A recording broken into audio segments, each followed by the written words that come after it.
guys, welcome to the Creative Chika Podcast. My name is Cornina and I'll be your host. Join me as we talk about creativity, tips and tricks, and stories from different designers. I hope this helps you on your creative journey.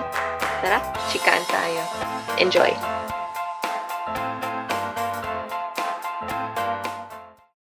Welcome to the first episode of the Creative Chika Podcast. My name is Cornina. I'm a graphic designer and I create art illustrations on the side.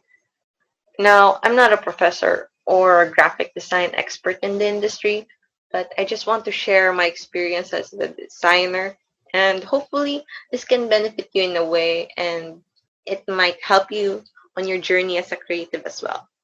Okay, so I took up advertising arts, and back then I had this mindset that to be successful in our field, I need to have a job at an advertising agency.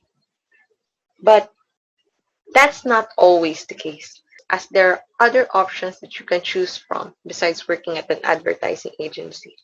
Naalala ko pa nun, natatakot kami mag-ad agency kasi may mga naririnig kami mga stories na parang lagi ka mag-OT, tapos patayan daw talaga doon.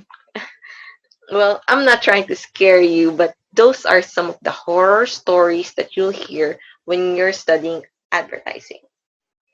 And don't get me wrong though, I admit I didn't want to work in an ad agency because of those stories, but over the years, I realized that I actually want to try and work in an environment like that. However, I want to share these other types of design jobs that you can explore after graduation.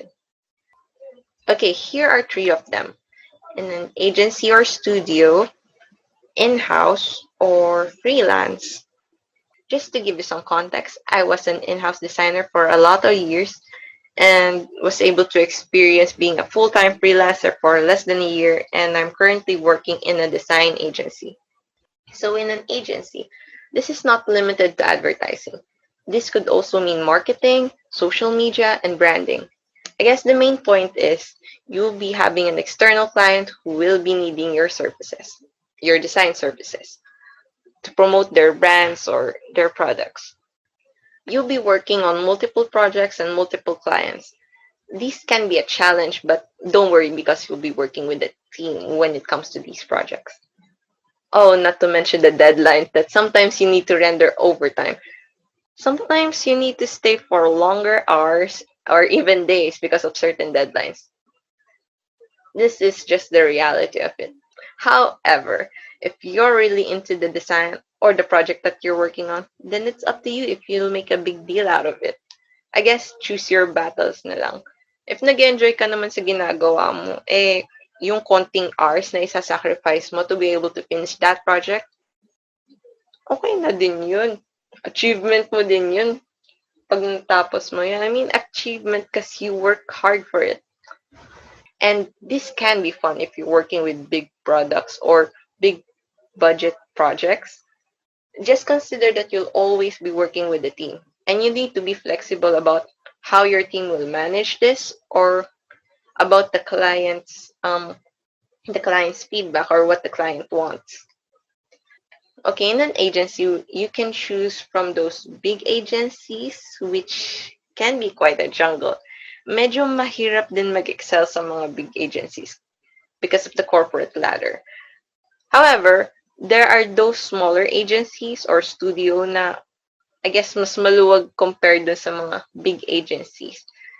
And sa mga naririnig ko, yung mga small agencies, sila yung nag-i-struggle talaga kasi, for example, they have big client and yung big budgets, pero since small agency ka or studio ka, konti lang yung tao mo, medyo mag-i-struggle ka. Like, minsan kailangan mo pa mag-multitask. Well, for me, I think mas matututo ka kung ganun. Kasi mas marami kang makakahawakan, marami kang matututunan na skills pag ganun. So, ayun lang naman for me. Pag big agencies naman, matututo ka sa mga mentors mo kasi sila talaga yung mga nila, yung mga knowledge nila about design. And yun nga, matagal na sila dun sa sa field na yun. So I guess what I kind of like about the agency is that you get to work on different brandings compared to in-house. Okay, sa in-house naman, since the rise of social media and tech companies, and not to mention that it's way more cheaper than outsourcing in an advertising agency, companies started hiring their own design team. These are designers working internally at the company. They work on one specific brand or the brands under the group of companies. Limited branding lang yung mga ginagawa nila. Um, for example lang.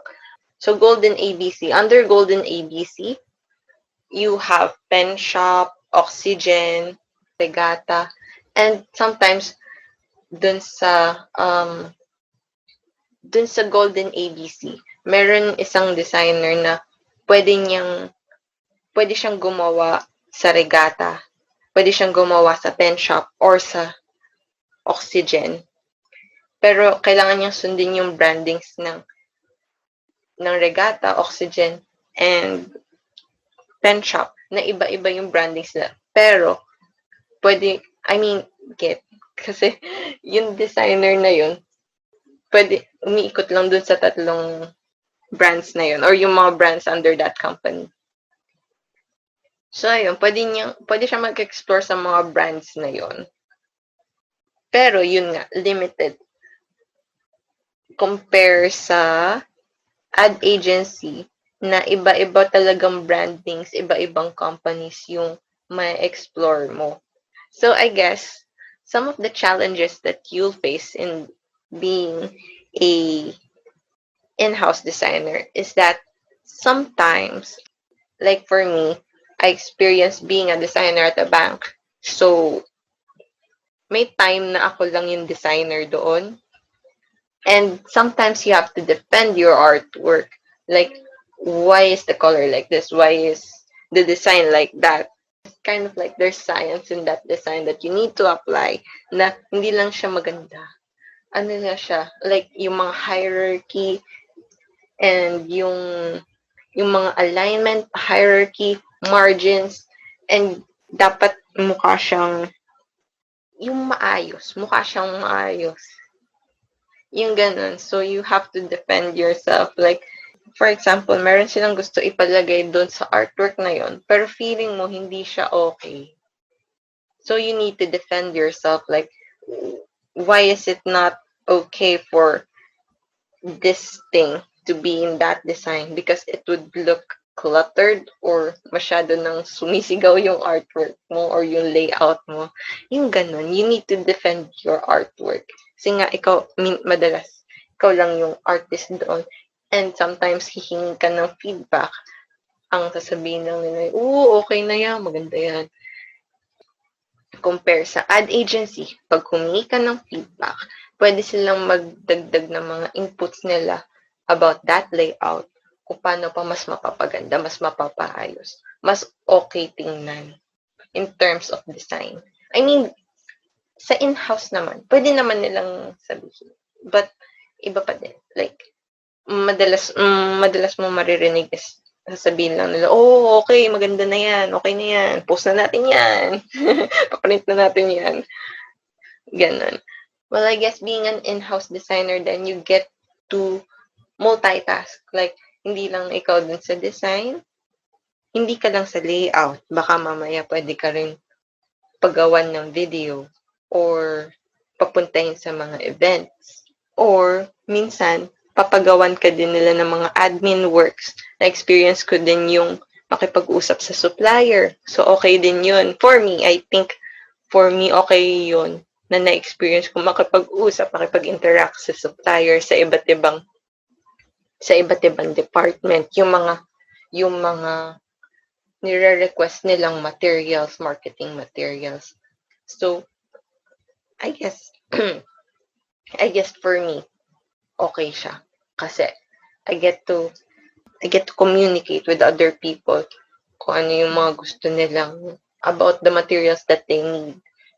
I'm not sure pag sa design agency, ganun din. But so far, sa design agency that I'm working for right now, hindi ko yung nagagawa eh. hindi ako nakakapag-usap sa mga clients or hindi ako nakakapag-usap sa mga suppliers. Kami-kami lang team, design team, kami-kami lang nag-uusap. Whereas sa in-house, kung sino-sino pwede mo maka-interact, iba-ibang department, tas yung mga suppliers sa labas. And ayun, I guess masaya din naman sa in-house. Dami ka na-explore. Masaya din naman sa design agency.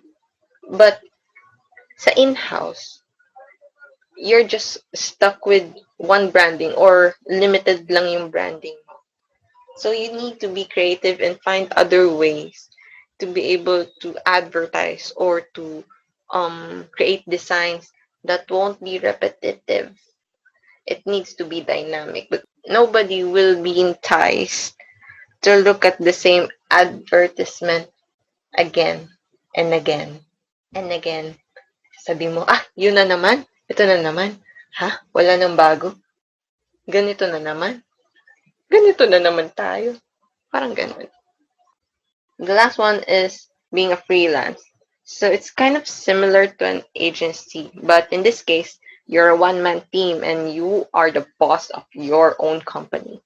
So you hold the time, the projects that you receive, and you can work at the comforts of your home. And with that, you need to keep motivating yourself because you are the only one who's working on a certain project. Okay, this is how others see it. Is that when someone is looking for a freelancer, you kind of fill up a job position in that company. Sometimes you're kind of like a temporary employee. And I guess being a freelancer is kind of tricky because you can start from being a freelancer and then progress to becoming an agency or a small agency once you get enough clients. And then you'll be hiring new people to help you out on these projects. I guess if you're really planning to have your own agency, then that's the direction that you can take. You just need to consider that these things take time and hard work. So be patient and just keep working. My experience with freelance is that um it's kind of it's kind of hard because sometimes you have clients, sometimes you don't. Like it's not a regular thing. I guess you'd be lucky enough to have a regular client. I mean, for me, when I became a freelancer, I had a regular client. Like ako talaga yung designer nila. But it's not enough to sustain me financially. So I needed to have a day job, but I can still work as a freelancer on the side. So I guess you can do that as well. Like you have a day job and do freelance. You can actually do this while you're still studying. Some of my classmates back in university, they actually do this. Like they like may mga racket sila. So I guess you can also do that while you're still in university. That would help you adjust when you started working on the real world after graduation. So yeah, some of the tips that I got from other designers is that you need to have a specialization. Like what do you specialize on? You specialize on videography, on layout design, on logo design, or storyboarding, art illustration. You need to be clear that this is your specialization when you present your portfolio to potential clients. Because if you're familiar with the saying, the jack of all trades, master of none, it's kind of like that. Being a jack of all trades is not bad, really. I'm also a jack of all trades, but I guess when it comes to if you're having a hard time getting clients, then I guess you need to focus on having your own specialization. Another tip is that you have to be easy to work with, have clear communication, and adheres to the values of your client because you may be the best, but they're having difficulties handling you. Okay, that's not going to work. I guess we can talk about this more on the next episodes. I'll bring in some people para mas malawak yung discussion. So that's it for this episode. I hope this talk was helpful and thank you for listening until the very end. I plan to do a lot of these. Share my design journey and probably I'll invite some guests on this podcast para mas malawak yung knowledge natin when it comes to design. Because for me, I'm still learning pa din naman eh. And I just want to share my current knowledge. Actually, yun yung reason why I'm having this podcast. Because I love listening to different designers and learning from them. And I can't wait for you guys to hear from these designers. If you enjoyed this podcast, don't forget to follow. And again, thank you for listening. Let's talk again soon. Bye-bye.